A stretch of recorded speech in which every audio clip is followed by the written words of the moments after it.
Welcome to the Au Jus. I'm your host, Beef Loaf. This show is being powered by our friends, Punky's Pizza and Pasta, located at 2600 South Wallace, my personal favorite eatery in the neighborhood. They have the best selection of pizza and pastas, as well as sandwiches and salads of any eatery in Bridgeport. Currently, they have a terrific Monday nights only special. One medium cheese pizza, $12.99. No promo codes necessary. That's very nice that there isn't a need for a promo code there. You can get other toppings on it, but they'll be at their normal prices. Any medium cheese pizza after 3 p.m. fits the bill here. Hit the website, punkyspizza.com, for all your carry-out or delivery orders or to cater your next party. You can also call 312-842-2100. The Scarlotta family will take care of you. Punky's Pizza and Pasta.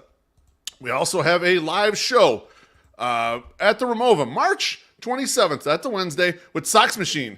3520 South Halstead, right here in Chicago and Bridgeport, is where the Ramova is located. We'll be in the Ramova Loft portion, which is 250 capacity venue. Tickets are $22 in advance. That's before fees. And you can go to ramovachicago.com/shows/ to buy the tickets. You can also hit the link in the show notes below. Those tickets are available now. Get them before they're sold out. We're a couple weeks away.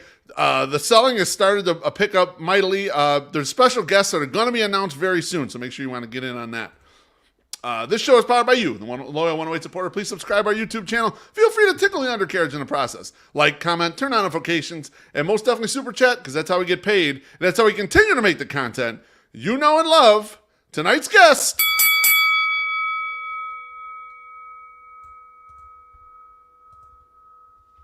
He's been a college football writer at CBS Sports and currently the co-host of the Cover 3 podcast. And more importantly to me and you, he's a lifelong diehard White Sox fan who in a previously life authored the Twitter account Knothawk, as well as the sometimes dormant, sometimes hilarious White Sox account, a veritable OG of White Sox Twitter, whose roots can be traced back to the old country. Tom Fornelli, welcome back to the Au Jus, my friend. Who the hell was the guy in the photo? So I've done some pictures of you before, and I thought, all the kids are doing AI lately, so this is my AI Tom Fornelli, and I typed in Tom Fornelli, Italian podcast host, University of Illinois, and that's what I got. That was the first image. I mean, at least ChatGPT doesn't have me holding like a pizza or an organ donor, so we're conquering stereotypes here on the show. We made it. Here's the alternate version. I did two of them. That's not quite you right there. I got He gave a little too much this. Yeah, I felt uncomfortable with that one. I'm going to be honest with you there. So what's up, my friend? I feel like college football has no offseason anymore. I fucking see you guys live streaming all the time. And I thought last year when I had you on the show for the first time, I was like, well, this is kind of a dormant time in college football. It never ends, it seems like, Tom. Is that how it's going?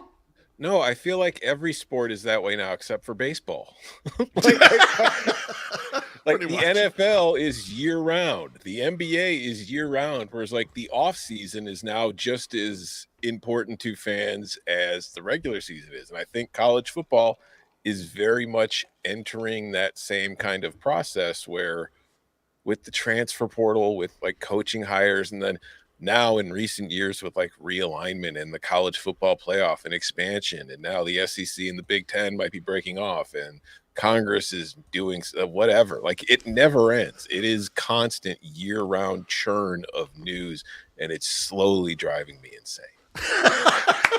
Imagine you need a languid period to gather some thoughts, think about some other things. That's how the creative juices get flowing. You can't be pounding the pavement the whole time. It's tough. The reason I golf so much is because it's like I turn my phone off and I'm gone for 4 hours, and it's just me in the middle of a bunch of trees badly playing golf. But at least I don't have to hear anybody talking about like, oh, the Big Ten wants a bye in the playoff. Who cares? I love it. Well, anyway, I want to have you on primarily to talk some White Sox. And the thing that popped up to me, I mean, I had no plan of doing this previously. I knew I was going to have you back on the show at some point. But then your good buddy, James Fegan, gets out of the breadline. He is now back with those of us that are employed. And so my first question for you is, how fucking happy are you that he stopped bothering you with mundane questions all day and actually has to work for a living? Well, first of all, I know you guys have that live show coming up. We do. And you should definitely buy tickets because you definitely want to see the electric personality that is James Fegan in person. You do not want to miss out on just a guy standing there being really quiet and afraid to talk. I'm happy James is working.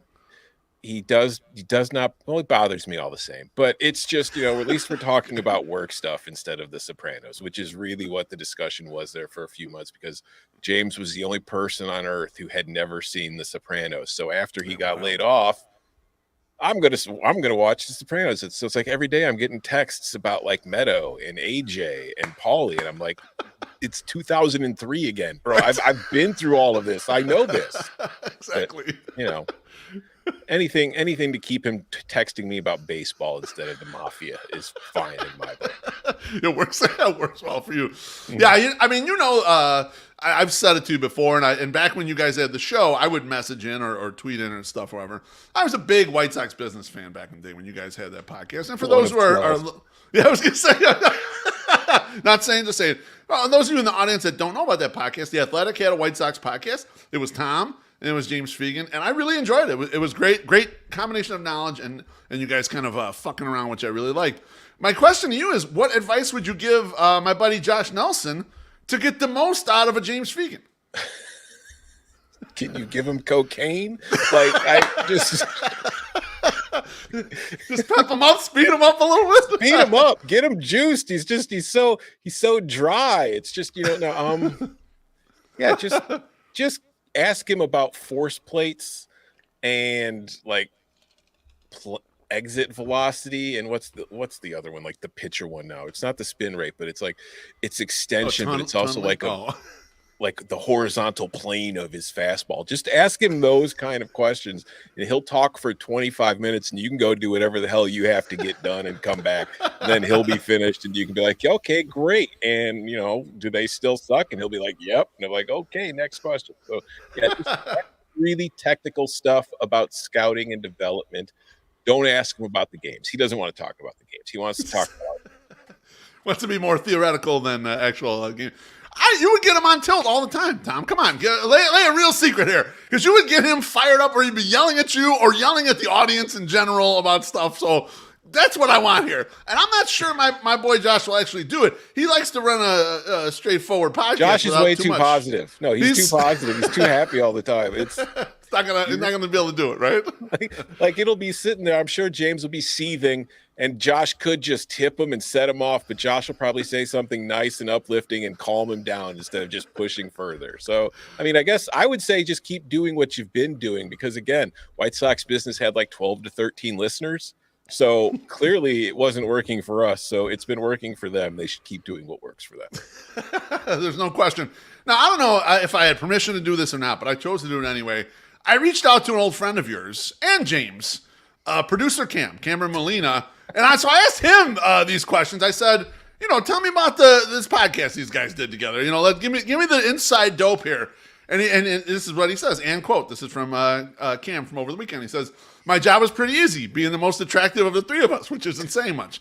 That's true, Cam, handsome fucking devil. I just had to sit there and look pretty while James shared good anecdotes and analysis, and Tom shared whatever he brought to the show. Usually the sound of mouse clicks as he bets Illinois unders for the weekend. Do you refute any of that, Tom? Does that seem reasonable? Because I got more. I'm going to come with more in a little bit, but is that reasonable there? I wasn't betting Illinois unders because you can't bet Illinois in the state of Illinois. If Cam was a good producer, he would know that. But Cam's attention to detail in what I was doing is just as good as his attention to detail in producing the show. Beautiful. Love it. He goes on to say, I really enjoyed getting to know both James and Tom, and we still keep in touch today. The pair had natural chemistry, which I believe helped cultivate the fun and envelope pushing we had on the show. That made the show worth listening to, especially when the only things you could count on as Sox fans were Jose Abreu, a Lucas Giolito injury, and having at least 10 of your 12 catchers injured at any time. The guys had enough trust in me to create dumb sound effects and edits, and I'm grateful for that. Some of the hardest times I've laughed listening to a podcast is when Tom or James started to crack up over a well or poorly timed soundbite. And I think the White Sox business listeners did too. And he said, all kidding aside, the guys always came prepared to work, and they were very generous with their time, made my lives easy. So he didn't give me as much dirt as I was hoping for, Tom. I'm sorry. James wasn't prepared. I scripted the whole fucking show. I will say, like, going back to the original question, that is one thing that Cam touched on there, pushing the envelope. I do think that if I have any advice to Josh, make James's life in the clubhouse as miserable as possible, or at least try to, by asking him questions where if he does answer them, it could get him in trouble with the players in the front office. That was what I would try to do constantly. And sometimes he fell for it, sometimes he didn't.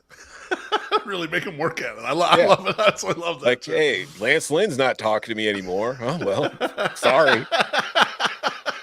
Not my fault. So they recently on their show, they had a little discussion about a stake bet that Josh and I are making. It is over the runs allowed for the White Sox for the entire year. And they handicapped, they brought their numbers in there. Now, materially, that group of people there are not gamblers. Tom, you and I are. Long histories of gambling, both of us. My question for you is, what would you handicap the number at? Because I'm still working on it in my head here, and I'm trying to get as many inputs as possible. So where do you think the White Sox are at runs allowed 2024? Well, they allowed 841 last year. Yeah. Now, are you taking the over or the under? I want to make a line that where I would be, I would feel like it's fair value. I'm not trying to bait Josh. Let's put it that way. I'm trying to screw Josh. Okay. All right. No, I would say like 841 was a lot. Obviously, it wasn't the most in the league. I think there were 5 teams that allowed more. But based on what they've talked about all off season and what their plan is and playing good defense and blah blah blah. Yep. I would say somewhere in the 775 to 800 route, because they're still going to give up a ton of runs, because I don't care how good your defense is. If your pitching still sucks, it's really not going to matter. And if the ball's flying over their heads and into the stands, a great defense really isn't going to do a whole lot for you. Right. So I do think they should cut down, because I think last year was pretty epically awful as far as run prevention. Like, the defense did not help it. I would say 775 to 800 is somewhere in there. So depending on how bad you want to get Josh, I would pick one of those numbers or somewhere in between. You're right in the fairway of where I'm at. Is like, which way do you push a little bit? He actually mentioned on their show 799.5, and I thought, okay, that's pretty close. I feel like where you're at, that little pathway is correct. The other, James had 740. I thought that would be very ambitious if they had. What the fuck? They're gonna win 80 games if they win 740 no shit. runs. And then I think Jim said 760 or whatever. Fangraphs has 836 or 833. Baseball Prospectus has 832. So they're kind of on the upper end there. Yeah, exactly. We're a little lower here. It's gonna be a fun season. It's inspiring, right? So okay, all right, I like that. Somewhere in that window there. All right, before we move on to the next section, I got to get on to some drinks, and even though I just have water here, I'm gonna have some of these drinks because I'm ill prepared today. I apologize. I should have cracked some wine. Drew Bogue says, "Cheers, gents." As someone who worked with James in 2014, he does have an electric personality. Oh yeah, for sure. All right, Aloha, Mr. Hand says, "I want Fegan dirt." You got it. We already gave you some. So he's high on PCP 25% of the time. Who knew? That's why he wants to talk to Pedro Grafal so much. That's the only way you can actually do it. Baloney says, "Beef, please forward these $4.99 to Josh for the James Fegan Cocoa Fund." Okay, you got it. I heard he wasn't a ramming man down in spring training. What a disappointment. Anyway, I know, he had like a tiny little rental car. That's not how you guys used to do it. He was emasculated. Senor Sox says, "Vote Senor Sox in the Section 108 tourney tomorrow." And hello, Thomas. Hello. You, Senor Sox. All right, my guy Brewhan Luke says, "Cheers to fellow WSC Silver brethren." I don't know what that means. Also, vote Brewhan West Luke Suburban Conference. Oh, West okay. There we go. Got it. The Conference of Champions. That's where is that your high school conference? Yeah. That's where Yeah, you're wearing Proviso West, right? Mm-hmm. Is that it? So I played my last high school basketball game against Proviso West. Avi Story. Yeah, they beat us. They beat us at Argo in the sectional. Yeah, we had a good team. And then Lucky Spag's last one. He said, "Vote for number 7, Lucky Spag." Yeah. You guys are all trying to get your votes in. How about a comment about the show, you asshole? Yeah, no. So you played against Avi? I did, yeah. Yeah. Oh, he's good. Yeah, he was. He was a good player. I came off the bench, Tom. I'm not gonna tell you I was logging 20 minutes a game. I probably played 3 minutes in that game. You know, he was in my civics class. Really? Yeah. Did he enjoy civics? Was he a big civics buff? He was a great civics student. We all were. I mean, that is the one thing about Proviso West and the West Suburban Silver. The civics programs in all our schools, we know every detail about local government there is to know. Impressive. Do they teach civics anymore? I don't think so. I have no idea. Yeah, I think you look around. I think it's pretty obvious they don't teach civics anymore. Or it's being widely knows ignored. how anything works. Yeah. I love it. They were like, shit, the electorate's a little too knowledgeable. We better stop teaching them this stuff. They don't need to know all this. No. How dare Here, they? we'll just change the way we do math to distract them. All right, let's get on to some White Sox because I've seen you a little bit on Twitter, but I haven't got your full thoughts on the 6 months that has been the Chris Getz GM era. So what do you think we know now that we didn't know on August 31st when Chris Getz was hired, if anything? I don't know if there's too much we've learned, but I will say, like, Chris Getz clearly hated a lot of Rick Hahn's stuff. Like, it looked that way. I don't know if it's hate. It might not be hate, but there's definitely seems to be a very clear sense of I am trying to get rid of all Rick's sacred cows, and I am trying to bring my new sacred cows in, which are all just former Royals. And then, so far, because like, you know, you look at the difference in the approach. Like Rick, when he would have a limited payroll and he couldn't afford to actually pay for players that would help the team, he's like, well, I'll just get relievers, and then if if we can get a lead in the sixth, we'll be great, never realizing that relievers are extremely volatile. And then Chris, instead of doing relievers, is just getting 5'8" infielders who can catch baseballs and can't hit for shit. So I think that they have their own like little avenues of going about things, but I think overall we don't really know because you need to it takes a few years to really know who a GM is. And I'm not going to sit here and say I'm excited about finding out who Chris Getz is because my gut feeling is it's not going to be super good. Like, but I will say they have made some moves that at least seem 2012-ish. So we're making progress. Moving along in the eras. Yeah. There's no question. I mean, like, I agree with you. Like, he's ripping off the Hahn stuff. And he even was so forward as to say that with some of the development, and Oscar Colas was the main guy he named, is like, maybe these guys weren't quite ready to be in the major league. So he's not only is he trying that, but he's also trying to, hey, my fucked up farm system wasn't entirely my fault. There was some other people who helped fuck this farm system up. And so you do see kind of a lot of that trail. Tom, so far I like his method of having no money, like the way he's compiling what he's compiling. Yes. I don't know that it'll actually work better than I like Hahn's. But all I know of Chris Getz so far is everyone says in the media, well, he's sharp. And then his track record literally just showed he just brought the shit that was way behind, like the farm system, up to like par, but did not really much results out of it. Just like, oh, I'm not too dumb to leave it so far in the past, but I'm not maybe smart enough to like really push it ahead of anybody else. This is my early impressions of kind of like what he is until he proves otherwise. Yeah, I think the easiest thing for any general manager to do, whether they've been in the job a long time or they just got in it, is to trade good players for prospects. You know what I mean? Like, hey, Chris Getz has really improved the farm system since he became GM. Well, yeah, they traded good players for a bunch of prospects, so now they've got what? MLB's got him at 22nd out of 30 teams. Moving on up. Ooh, we are on the way, boys and girls. Never mind, Baltimore's been number 1 for 5 straight years. We're up to number 22. So it's going to take some time. There's a lot of work left to do. I do not have high hopes for this year, but we'll see. I mean, I'm going to give him a chance before I make a full judgment, but it's, to me, with the White Sox, the problem is never going to be who's making the decisions as much as who's signing the checks. Right. Yeah. That's the biggest issue there. So he went out, he actually did go out and strip down the front office and strip down some of the coaching staff. And so this is something, he didn't leave everything completely status quo. In fact, he's made a bunch of changes that, would not have happened in the last regime. In your estimation, who's the more intriguing front office hire? Josh Barfield or Brian Bannister? Boy, how am I supposed to choose?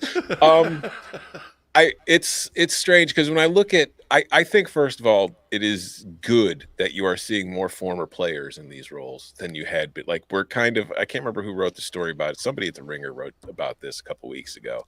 Yeah. How there's been like a sea change where you went from all these front office roles used to be former players, and then Moneyball came out, and then we just went to like Harvard MBAs for like 10 years. And now you're starting to see more players come in. And I think that's good overall because there's more to the game than just a spreadsheet. And I think that if you've ever dealt with stat nerds online, they're no different in person. And if you hate them online, imagine if they're your boss working in a front office and you have to deal with them all the time because they've never been wrong. Because the spreadsheet, I don't care what's happening. The spreadsheet right here says I'm right. But exactly. So I do think getting somebody in there who has the experience of being a player and understands all this stuff is good. Now, that doesn't mean they know what they're doing or they're going to be successful. And I always feel like when it comes to former players, they either look for themselves or they look for the antithesis of themselves. Like Billy Beane, who started the whole thing with Moneyball, on-base percentage. Billy Beane's on-base percentage was 246. In his entire career, he walked 11 times. So he looked for the exact opposite of himself. Yeah. Josh Barfield so far was, not undersized. He's 6 feet tall, but he was an infielder who wasn't huge, whose primary asset during his one really good season with the Padres was defense. And you look at kind of the quote-unquote, like if you go back to White Sox terminology from 2005, the grindery grinders that the Diamondbacks have had the last few years that helped them get to the World Series, that's kind of a Josh Barfield. It's kind of a Chris Getz. And then you've got Brian Bannister, who was a starting pitcher who couldn't strike anybody out. So it's like if these guys are going for their former selves, it's kind of what they seem to be doing with the hitters. And if you look at some of the pitchers they've gotten, Chris Flexen and so forth, they're not exactly high strikeout guys. But I am intrigued by Barfield being in the Arizona front office and at least having a view of how they were able to turn things around there and do it in quick, order. So it doesn't mean it's going to work here, but he's seen it. And Bannister has had success with like reclamation projects and pitchers. So I would probably lean Bannister because of the success he's had and the more of the proof of concept.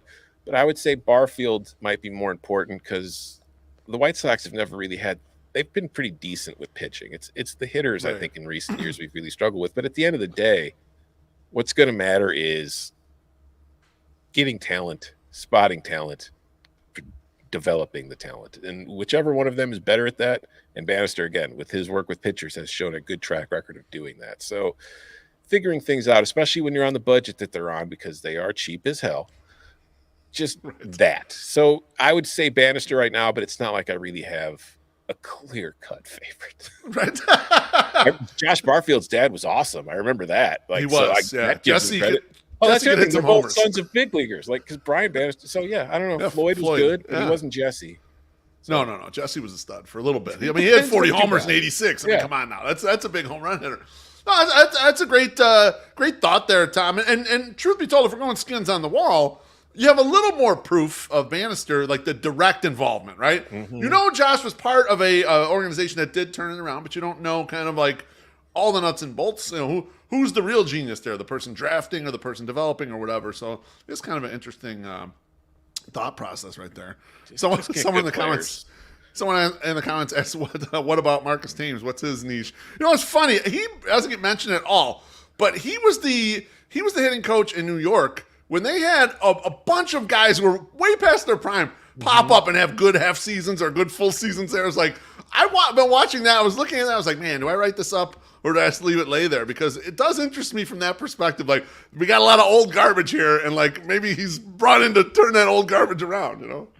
I mean, I can't remember Marcus Thames' numbers off the top of my head, but I will say from what I remember of him anecdotally, it's probably going to see swing hard and see how far you can hit it. Pretty much. That's what I remember. Because I remember Marcus hit some bombs against the White Sox when he was playing for the Tigers. So I'll take some of that. Yeah. Paul DeYoung, just swing hard, baby. We know you ain't going to make much contact, but when you do, knock it out of the park. And catch ground balls. That's all we're asking you to do. Absolutely. So, Tom, in your estimation, now the one thing that you said is easy to do is the thing that Chris Getz really hasn't done yet. He's still holding on to Dylan Cease. Do you think that him holding out right now and potentially waiting to the All-Star break or some point into the season is the right move, given what we've seen in the marketplace and everything? Or would you have gotten rid of the risk and like realized that he's not as valuable and moved on from him? I think that Dylan Cease is the original Justin Fields in that what we think the the value of him on the open market is in this city, and those who pay attention to the team, we have a much higher estimation of what it is compared to the rest of baseball or the rest of the NFL. And you look at what's happening with Justin Fields and the Bears right now, it's like, oh, they were supposed to be able to get a second-round pick for him. Now they might not get anything. I think Dylan Cease probably has more respect around MLB than Fields does around the NFL.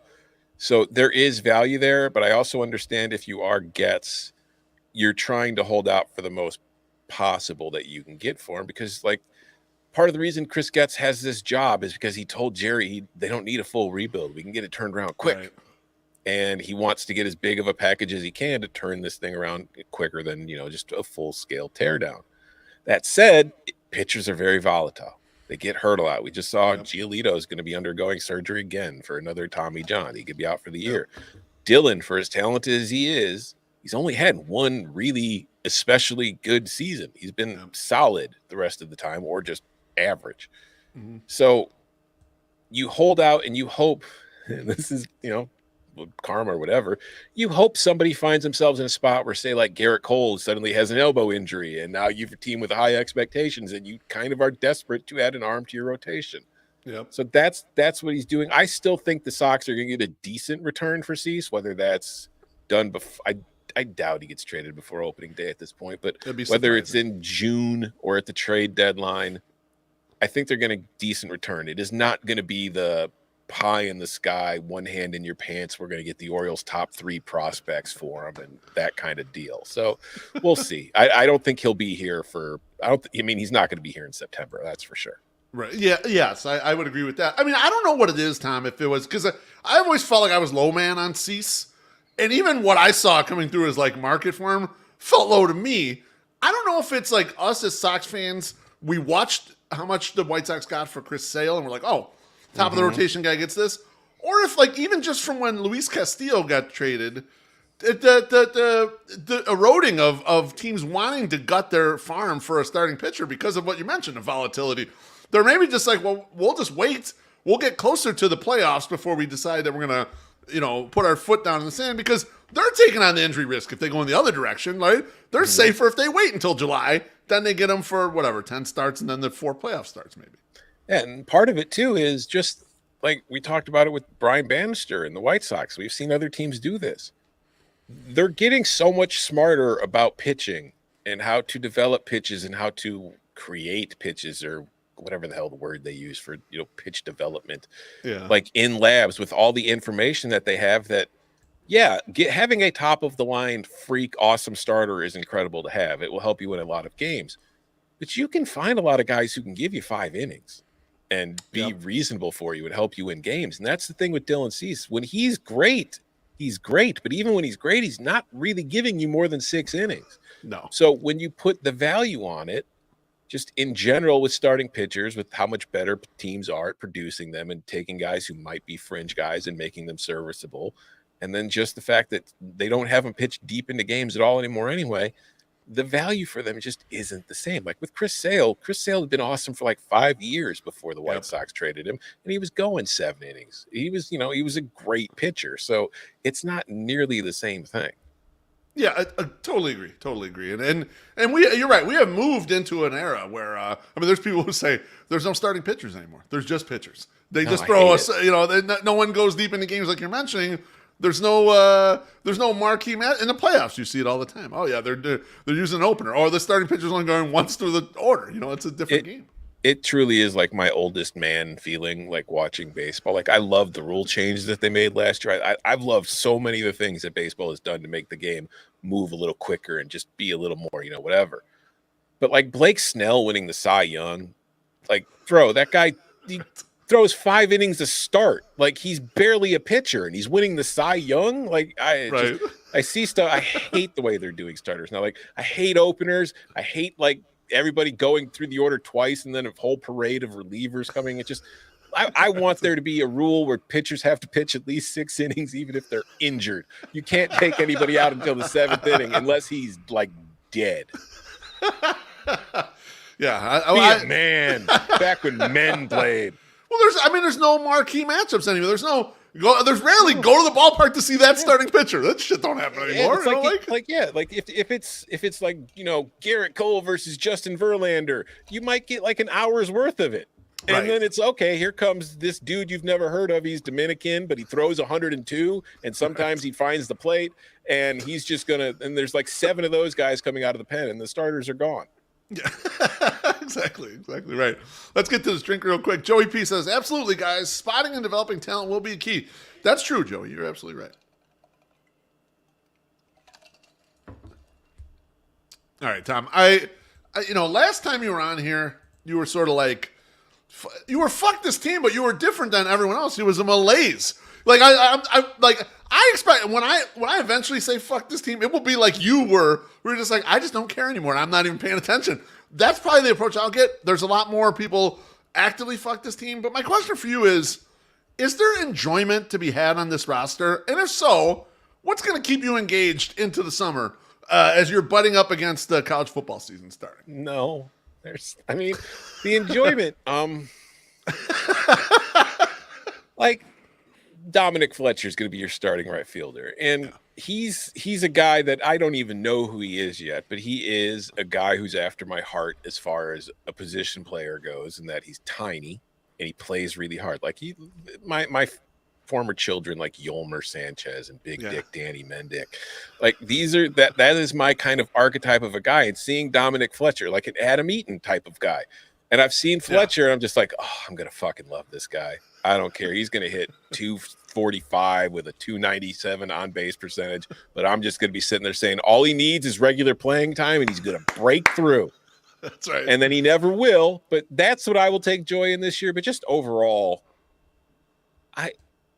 I think that I'm not excited. I think that I can at least live with it in that part of the problems that I had last year was like when it really hit me. And I wrote a story on Right Sox about it. Just the first time I'd written on the site in God knows how long. It was just like the idea of going through another rebuild, but not just that, but that it was going to be Rick Hahn and Kenny Williams doing it again. And it was just like, why? What the fuck are we going to do this for? How many chances do you get? And the most excited I had been in as a White Sox fan in a long time was when they fired Hahn and Kenny. And I was like, all right, we're doing something. But then Jerry promotes Getz without interviewing anybody else and basically says, well, he's got a house in the area, like that excuse again. So right. We don't have to pay for moving expenses. It just makes too much sense. And it's like, fuck, I was excited for a couple days there. And now it's I don't know, man. I hope Getz works out. I can't stand watching this team led by Pedro Grifol. I think he is not good at his job, and there's not much about him that inspires hope. I'm hoping Chris Getz is just like, I just need to get through a year of this guy, and then I could bring somebody new in. But I'm going to watch. I'm going to hope that at least if they don't play terribly, like they can lose. I can deal with that. I'm a White Sox fan. I've been watching them lose for 40 years. Yes, but sir. Like, as long as it's not like last year where they're playing terrible baseball and you can just tell everybody on the team hates each other. It's like nobody's having fun. Nobody likes each other. Nobody wants to be there. They're there because it's their job, and that's really the only damn reason that they're showing up. So even if they're losing 95 games, but they're playing hard and they're not playing stupid, I will be able to take a season of it. I don't think I'll be watching every night like I used to, but I think I can at least check in and keep track of how things are going and not be just completely dead to them. Yeah. I mean, you mentioned them out there like they hate each other. And I'm normally a guy like, well, bad teams look bad, But this was an example. Like I can remember vividly in September going to games and thinking to myself, Elvis Andrus is the only one out there right now who really gives a shit, who's really still playing his ass off at this point. And it was a sad thing. It was like, what the fuck? Why should I pay for my seat and my beer and watch this shit if you guys don't care? I agree with you. A team that just plays hard would be such a huge step up, in this year. And I don't mean like, oh, you got to hustle and you got to run out every ground ball to first. I don't expect that. If you hit the ball right to the second baseman and you're going to be out by 40 feet, take your time. I don't give a shit. Don't pull your hamstring trying to beat out a throw you're never going to beat out. The only way you're beating it is if he throws it away, and then you don't have to be running hard. So, but just don't look like you hate this team as much as I do. That's really that's the best way. I think that's the best way I can say. Don't hate the team as much as I hate the team. At least look like you're having fun. I love it. All right, so last White Sox question, and then I want to get on to a little bit of football. The Sox lost 101 games last year. We're all well aware of that. Much of the early betting lines are pegging them around 63.5 wins, some 64, some 62.5s. Where are you at, Tom? If you had to bet, if you had to place a full Kelly bet, by the way, you told me back in the day you bet full Kelly. I didn't believe you then. I don't believe you now that you're betting full Kelly. On this game. Well, you won't be able to get enough down. I think I got him at like did I put 20 or 50 bucks on them to win the World Series? But it was like 5,000 to 1 odds or whatever. So it's just like, yeah, okay, sure. Let's gamble. But as far as win total, I've already bet the over 63.5. So yeah, attaboy. that is sickness, that is disease, that is not being able to overcome my shortcomings as a human being, being stuck in an abusive relationship, and just hope. Like, I mean, it's not that hard to win 64 games. No, it's not. So if you catch the baseball and you don't give up 5 to 10 runs every game, you should be able to get to 64. But at the same time, can we score 3 runs per game? I don't know. We'll find out. So it's probably not going to hit. I'm hoping 65. Come on, we can get to 65. Just avoid 100 losses, just for the optics. Because it looks so bad when you look at the standings and it's like 100. You're like, fuck. Like it takes a lot of work, a lot of commitment to that badness. It's one thing if you get an F in class, but like if you get a 0 on the test, it's like, wow, you're really, really stupid. There's no hope for you. So just avoid getting a 0. Get like a 55%. Sorry, show a little bit of effort there. I got half the questions right, you know? At least I kind of knew something that was going on here. Steve Stone made a lewd comment. The first spring training broadcast said the White Sox will win 10 more games than they won last year. And so I did, Thomas. I went to Baseball Reference. I'm like, fine. Every team that lost at least 100 games, let's see how they did. Going all the way back to the year I was born, 1978. And the average amount of wins after a 100-loss season from your prior was 12. The median was 11. And 61% of those teams won at least 10 more games. So it's pretty promising that a bounce back, but it's because it's hard to be that terrible. It has nothing to do with like, we infused a bunch of talent. Shit can't possibly go that wrong 2 years in a row. It's tough, you know? But the context that we have to consider here, though, is that a lot of those teams that lost 100 games were in rebuilds, True. Right? Yep. And they were going into the next year, the next step, and they improved, which is rebuilds aren't linear, but, you'd like to see that they improve. The White Sox weren't rebuilding last year. They thought they were going to win, and they lost 100 games. And now this year is the first year of the rebuild. So, right. I mean, I hope the math works out, and they do. But just I don't know. The context tells me I think 10 wins might be a Stone Pony might have been enjoying his offseason a little too much. All right, let's get off Freed from the shackles of that traitor Benetti. The Tigers, Jason? Are you fucking kidding me? No, you want to get into this? Because I heard Stoney on the radio afterwards. Stoney sounded like he was hurt, man. Like, yeah. Jason and I are partners, man. You left me. Like, he broke up with him. If your wife left you for the Tigers, wouldn't you be hurt? Like, it's one thing if he goes to a better team. Like, even if he went to the Cubs, I would understand it. But he went to the fucking Tigers. What? Yeah. Tough scene. Traitor, Jason Benetti. Traitor. He'll be back opening day. I will be booing him. In fact, I call on all White Sox fans to show up and boo the visitors' television booth whenever the Tigers are in town. Bless you. All right, let's get off the White Sox. I want to talk about some college football, and my wife, Mrs. Beef's putting you're taking the question right out of my mouth, Mrs. Beef. She says, Tom, what should Hawkeyes fans expect out of the new offensive coordinator, Tim Lester? Let's hear it, Tom. What should we even married into the Hawkeye family expect? There's some odd stuff in that. First of all, RPOs are this thing that have existed in football for over 15 years now. Iowa's never seen them, but they might see them for the first time this year. It's interesting because you don't know what Kirk's going to let him do. Like it's the same thing as with the White Sox. It's a similar situation. That is probably why there are so many crossover Iowa White Sox fans. It's just the same abusive relationship that they're in.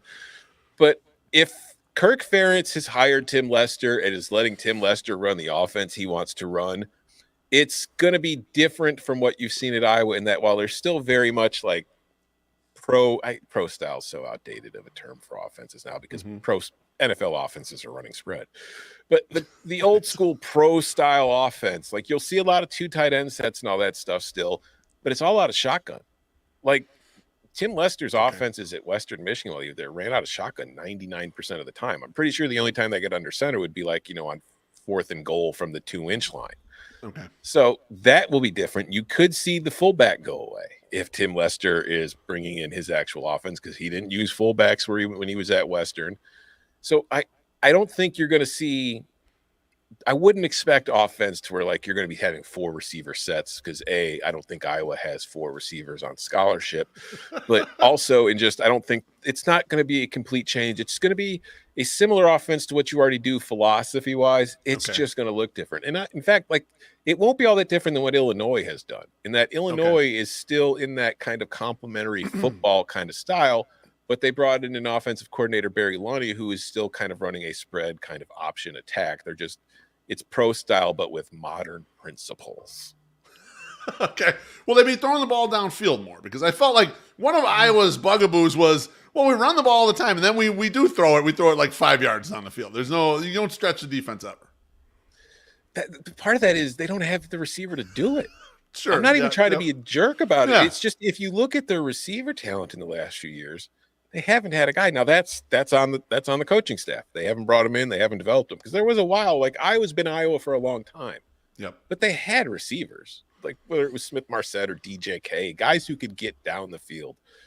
They just haven't had them in recent years. It's been almost all tight ends, and that's perfectly fine if it works. But I think like last year too, like Deacon Hill. I'm not trying to dog a kid, but Deacon Hill is legitimately. God, I hope he's not watching. He is legitimately one of the worst quarterbacks I've ever seen play at like a Big Ten level or a power conference level. Yeah. He was completely out of his element. Right.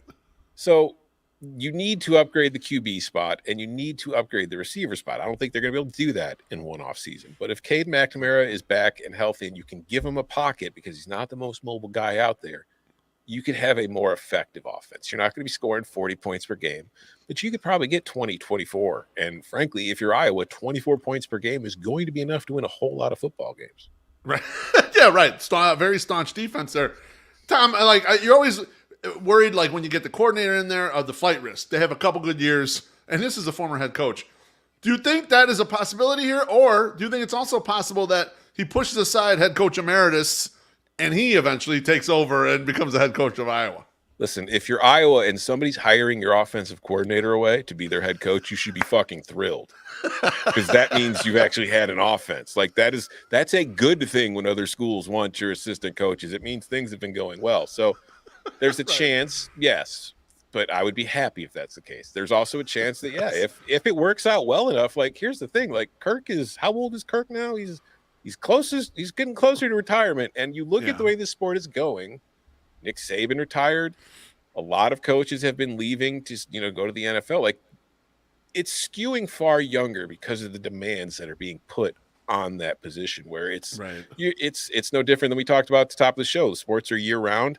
The college football coach is year round because like the games that you play in the fall are like the least of your gig at this point.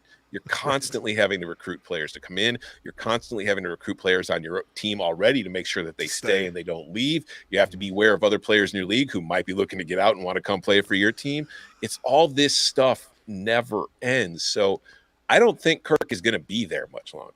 And I think having to have, he didn't get to do it. The AD did it, but kind of being put in a situation where he had to fire his son, I do not think endeared him to keeping that job a whole lot longer than he already was planning.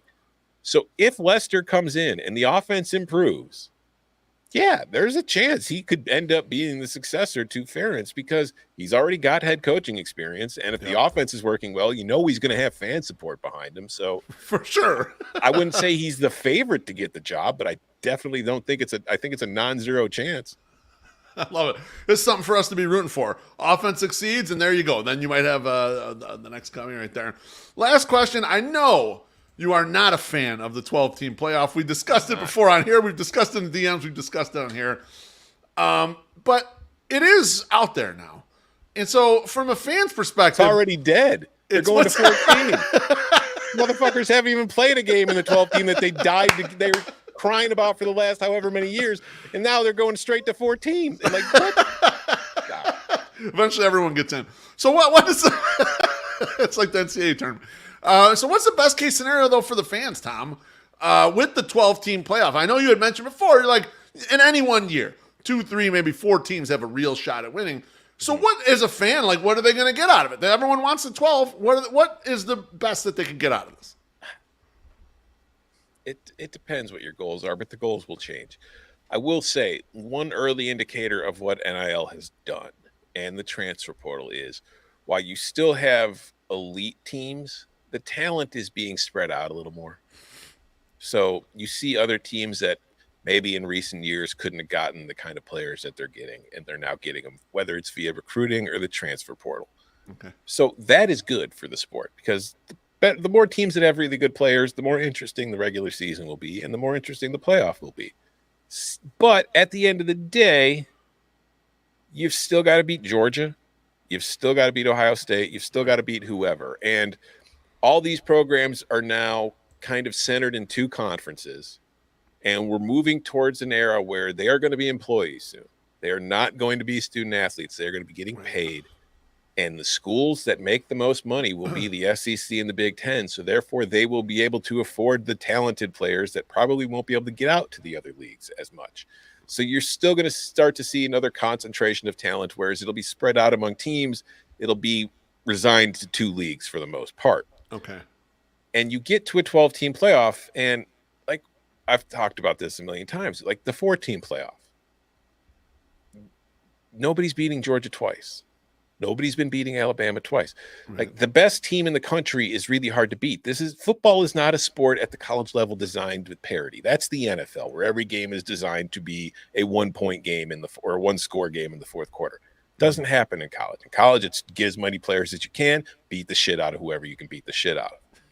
So you get to a 12-team playoff, and yeah, it's going to be really exciting. Like if you're a Penn State fan and you've butted your head up against the ceiling of Ohio State and Michigan for years, being unable to crack through and get to the playoff, 12-team playoff, suddenly you're a playoff team. Iowa might be getting to the playoffs in recent years. There's been a few seasons Iowa would have been in the playoffs if there'd been a 12-team playoff. And that's fun. But then you get there and you run into the Georgia or the Clemson or the Alabama or the Ohio State, and you get your skull caved in. And that's not fun.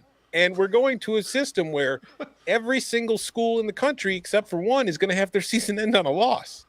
And while having, the excitement of getting to the playoff will be really fun for a few years, but it's like anything. If I'm a fan of a team that's gotten to the playoff 5 times in the last 8 years, but we've gotten the hell beaten out of us all 5 times that we've been there, how more excited am I going to get when we get there for the 6th time? Like, you're going to be saying fire everyone. You're going to say fire everybody. We got to do better than this. Yeah, this guy can't win the big one. We got to get rid of him. For sure. So it's going to lead to that same kind of apathy that you see in the NFL now. Like teams make the playoffs and fire the head coach because they didn't, they didn't win the Super Bowl. Well, only one team can, and it's easier to do it in the NFL than it is at the college level. It's just true. There's only 30 teams, and there's a salary cap. No salary cap's keeping Georgia from taking every player from you. No, absolutely not. Yeah, right, exactly. You might have to lower the scholarships a lot for that to be the case to have any shot at that. So, Tom, thanks so much for sharing your insights on James Fegan's work habits, the White Sox, including the early Chris Getz GM era, Iowa football, and the college football playoff. Remember, we aren't trying to be around the show. We're just trying to understand. Anything you got to plug before you go, Tom? Check out my podcast, the Cover 3 podcast, on 3 times a week on YouTube at Cover 3, Mondays, Wednesdays, and Thursdays. We're just available on all your podcast platforms. Tom, thanks so much for joining me. I appreciate it, my friend. Thank you for having me. Go White Sox, you pieces of shit. That's my guy, Tom Fornelli. It was great stuff right there. Next week's guest, no one. I'm going to be dark next week. So there is a small chance that My Sox Summer lands a really good guest that he's been working on. I'm not sure it's actually going to happen. If it does happen, he'll be in this spot, and you will all want to watch it. But most likely, this will be dark, so there'll be nothing here. Thanks to Punky's Pizza and Pasta and all the 108 family who are up in the comments and YouTube smashing the like button. Super chats, all that shit. Vote in the 108 tourney. See everyone later.